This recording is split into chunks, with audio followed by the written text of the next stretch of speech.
Hello everyone. सो इस video के अंदर हम लोग बेसिकली डिस्कस करेंगे फर्दर अपने फॉर्मेटिंग टैग्स को।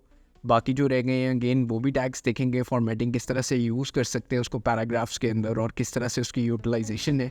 चलते हैं स्क्रीन्स की तरफ।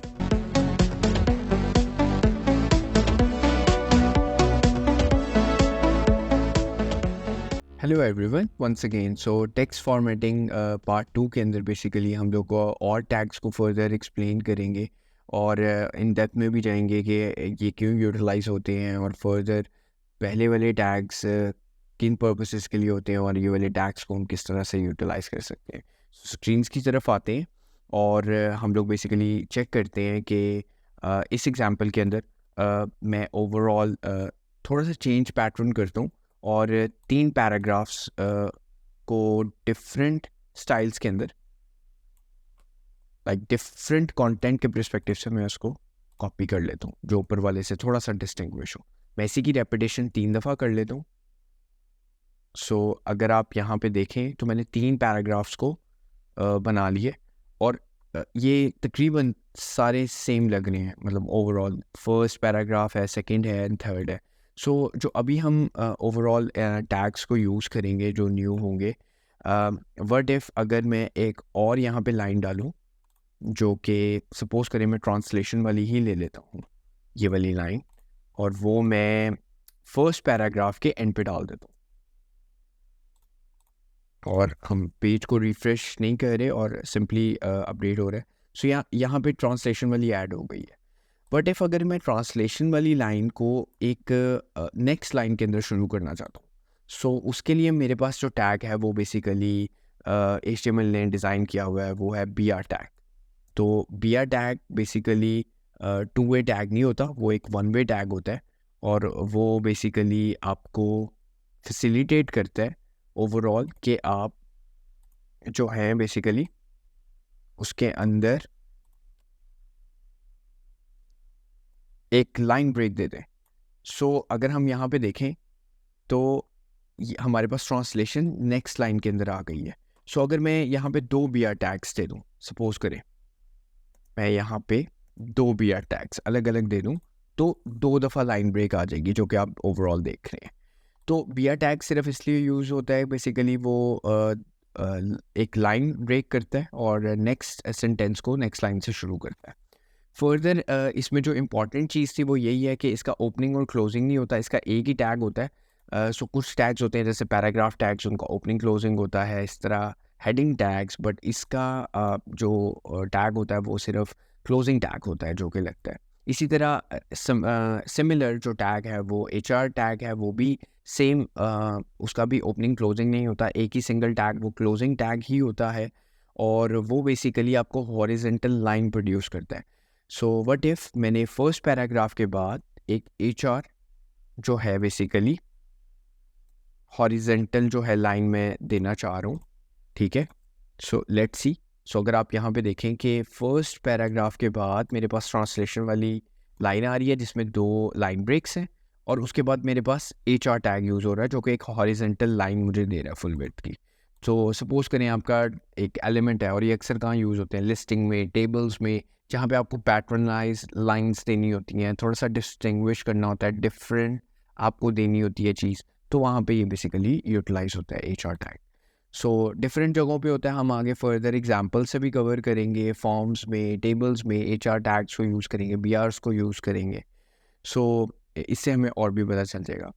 अब नेक्स्ट बेसिकली मैं टैग्स को कवर करने से पहले मैं डिस्कस करता हूँ, लाइक हम एक पैराग्राफ ले लेते हैं जिसमें मैं कह देता हूँ, सपोज करें एक मैं डेट ले लेता हूँ, जैसे डेट मैं ले लेता हूँ लाइक 10 अक्टूबर, ठीक है।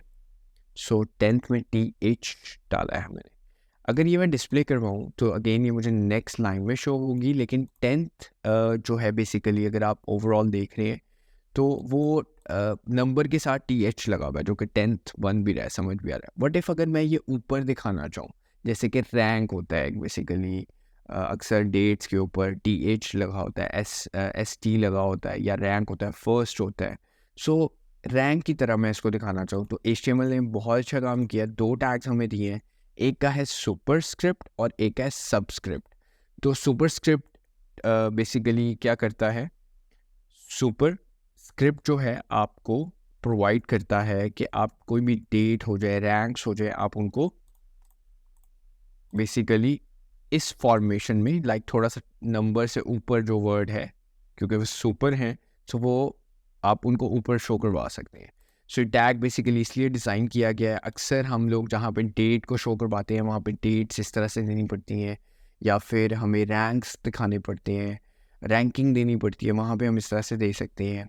नंबर्स दिखाने पड़ते हैं, वहाँ पे हम इस तरह से दे सकते हैं, फर्स्ट सेकंड थर्ड फोर्थ। तो ओवरऑल ये इसलिए यूज़ होता है। और एक और टैग जो जिसके बारे में मैं डिस्कस कर रहा हूँ, अगर मैं कहूँ आपको कि हमें जैसे फॉर्मूला है H2O, तो H2O जो है बेसिकली अगर आप ओवरऑल देखें तो ये हमारे पास कैसे शो हो रहा है, जैसे ऐसे अगर मैं 2 को H से नीचे लेके जाना चाहता हूँ, क्योंकि वो फॉर्मूला ऐसा है और बुक्स में भी आपने देखा होगा, तो उसके लिए हमारे पास बेसिकली सबस्क्रिप्ट है टैग, जैसे कि मैंने आपको बताया। सो 2 को हम बेसिकली इसके अंदर डाल देते हैं और अब हम विजिट करते हैं बेसिकली। तो अगर आप यहाँ पे देखें तो H2O 2 स्मॉल में नीचे करके शो हो रहा है, जो कि अक्सर आप केमिस्ट्री की अपनी बुक्स में पढ़ते हैं, फार्मूलाज पढ़ते हैं इसके। सो इसमें ये क्यों यूज़ होता है, अगेन स्टैटिस्टिक्स वैल्यू होती हैं, मीन मीडियन मॉड के अंदर हमें कुछ इस तरह की चीज़ें मिल जाती हैं, इंटीग्रेशन या फिर केमिस्ट्री के कुछ फार्मूलाज अगर हमें कुछ जहाँ पे इंफॉर्मेशन या कंटेंट के पर्सपेक्टिव से दिखाना पड़ता है, तो अगेन हमारे पास इस तरह के टैग्स हैं जो हमें यहाँ पे हमें स्टाइलिंग नहीं करनी पड़ेगी CSS से, हम सिंपली जो है वो टैग्स को यूटिलाइज कर लेंगे। ठीक है, सो फर्दर हमारे पास कवर अप हो गए हैं फॉर्मेटिंग टैग्स। एक और टैग भी होता है, हम उसको भी थोड़ा सा डिस्कस कर लेते हैं, और वो टैग है हमारे पास यहाँ पे कोड टैग। लेकिन अगर हम उससे पहले कंटेंट देख लेते हैं, कंटेंट हमारे पास नॉर्मली एक टेक्स्ट की तरह ही लग रहा है। सो यहाँ पे अगर मैं कोड कंटेंट दूँ और मैं यहाँ पे कोड कंटेंट में डालूँ this is my computer codes. अच्छा, ये जो कोड कंटेंट हमारे पास टैग है ना, वो बेसिकली ऐसा टैग है जो कि कंप्यूटर के या फिर कंप्यूटर जनरेटेड मैसेज दिखाना हो या सिस्टम जनरेटेड इंफॉर्मेशन या टेक्स्ट दिखाना हो तो आप उसके लिए यूज़ करते हैं। ये बेसिकली मोनोस्पेस फॉन्ट फैमिली को यूज़ करता है, तो ज़रूरी नहीं आप कोड को ही यूज़ करें, या फिर आप बेसिकली आप ये काम स्टाइलिंग के थ्रू भी कर सकते हैं, जो कि हम स्टाइल टैग में दे के फॉन्ट फैमिली लाइक मोनोस्पेस देकर फैमिली को, स्पैन टैग्स को, पैराग्राफ को, हेडिंग टैग्स को ये दे सकते हैं, और वो भी कुछ ऐसे ही शो करेगा हमें। लेकिन ये अगर हम इसके बारे में थोड़ा सा रिसर्च वर्क भी कर लेते हैं, अगर हम W3 स्कूल में जाएं वेबसाइट में और कोड HTML ही सर्च कर लें अगर, सो अगर आप ओवरऑल देखें, सो आई गेस इन्होंने यहाँ पे कोड सो आई गेस यहाँ पे कोड टैग मुझे लिखना चाहिए HTML। तो इसको सर्च करते हैं रिजल्ट्स को। सो अगेन यहाँ पे कोड टैग फर्स्ट में आ रहा है। तो अगर आप कोड टैग को पढ़ें, द HTML कोड और एक बटन है, tags define a clickable button, और इसकी ये इन्फॉर्मेशन है हमारे पास कि background property defines the background colour, ये उन्होंने वैसी टेक्स्ट दे दिया है, डेफिनेशन पढ़ते हैं यूजेज।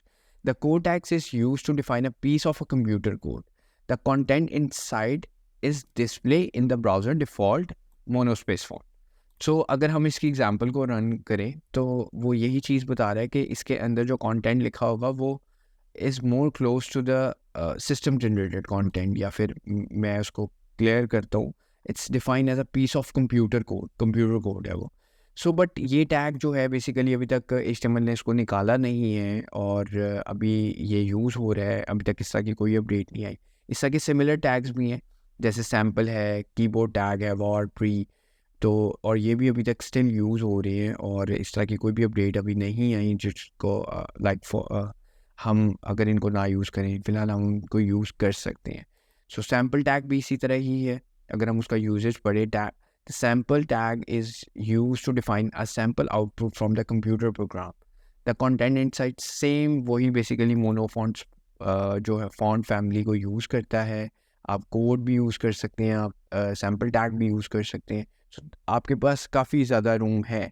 और कीबोर्ड वाला भी सेम. अगर आप ये एग्जांपल आप खुद भी ट्राई करें कि आप कीबोर्ड देके देखें तो वो कीबोर्ड की जैसे राइटिंग होती है प्रॉपर लिखी हुई, ओवरऑल आपको वैसे शो होगा. जैसे कि कंट्रोल, अगर मैं आपको फर्स्ट कंट्रोल वाला हटा के दिखाऊं और या सी कंट्रोल को हटा के दिखाऊं और सेकंड वाला CMD आप देखिएगा. सो दोनों में फ़र्क देखिएगा. सी की आप ओवरऑल शेपिंग्स देखें यहाँ पे, और ओवरऑल आप उसकी शार्पनेस देखें, उसकी रिचनेस देखें, नीचे वाले की और ऊपर वाले की. ऊपर वाली की ऑफ कोर्स राउंडेड है, बहुत शार्प एजेस, और नीचे वाला आपका स्मूथर में आता है. सो अगेन मोनोफॉन्ट जो आपका है basically mono space font family, वो इस चीज़ को बेसिकली एड्रेस करती है. सो ये सारी चीज़ें जो हैं कोड के पर्सपेक्टिव से, जो कोडिंग का जितना भी काम है, जैसे कि अगर आपको देखना हो कि हम इस लेक्चर में हमने कितना कोड किया था और किस तरह से किया था, कितना लिखा था, कितना प्रीवियस में था, तो मैंने बेसिकली ये सब चीज़ें कवर की हुई हैं प्रॉबली एक प्रोजेक्ट के अंदर, जो कि गिटहब पे मैंने उसको अपलोड किया हुआ है. क्रिएटर्स अकेडमी, मैं इसका लिंक डिस्क्रिप्शन में शेयर कर दूंगा. प्लस HTML के नाम की ये एक रिपोजिटरी है, सो जिसके अंदर जाके आप ऑन एवरी कमिट्स आप चीज़ों को एनालिसिस कर सकते हैं. सो ये जैसे कि हमने टेक्स्ट फॉर्मेटिंग पार्ट 1 को देखा था, अभी हम 2 को देख रहे हैं, तो 2 की कमिट्स भी मैं अपलोड कर दूंगा. इसके अलावा अगर आप प्रीवियस देखना चाहते हैं कमिट्स, तो आप वो भी देख सकते हैं, जिसमें हमने मेटा टैग्स और बेसिक एलिमेंट्स को देखा था. जिस तरह हम फर्दर इंक्रीज़ करते जाएंगे अपने वर्क को, अपनी बेस को, तो यहाँ पे फाइल्स वगैरह भी ऐड होती जाएंगी. तो उसके अंदर कमिट्स डिफरेंट फाइल्स होंगी. आप प्रोजेक्ट को डाउनलोड करके आप उस पर ट्रायल एंड एरर कर सकते हैं और अपना फीडबैक मुझे बेसिकली गिवन ईमेल एड्रेस पे दे सकते हैं. सो कमेंट सेक्शंस में भी आप मेरे से क्वेश्चंस पूछ सकते हैं. फर्दर अगर कोई आप और टैग के बारे में इंफॉर्मेशन चाहते हैं जो मेरे से मिस हो गई हो या मैंने ना दी हो, आप मुझे बताएं, मेरी टीम को बताएं, कमेंट सेक्शंस में बताएं मुझे, या ईमेल कर सकते हैं डायरेक्टली. सो हम उसके ऊपर भी video as soon as possible लेकर आएंगे. Thank you for watching this video.